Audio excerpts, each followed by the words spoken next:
Hello అందరికీ.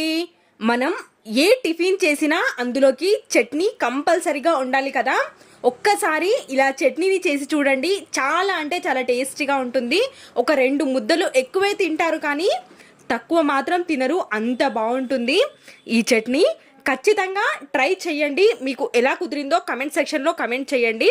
నేను full వీడియోలో ఈ చట్నీతో పాటు ఒక కప్పు రేషన్ బియ్యంతో పునుగులు ఎలా వేయాలో వీడియో చేసి పెట్టాను. చాలా ఈజీగా చేసుకోవచ్చు. ఈజీ కాంబినేషన్, ప్రాసెస్ కూడా ఏమీ ఎక్కువ ఉండదు. కాబట్టి ఒక్కసారి ట్రై చేయండి.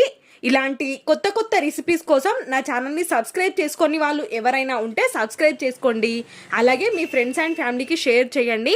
ఇలాంటి కొత్త కొత్త రెసిపీస్తో, టేస్టీ అండ్ క్విక్ రెసిపీస్తో నేను ప్రతిరోజు వస్తూనే ఉంటాను మీ ముందుకి. కాబట్టి నా ఛానల్ని సబ్స్క్రైబ్ చేసుకొని సబ్స్క్రైబ్ పక్కన ఉన్న గంట సింబల్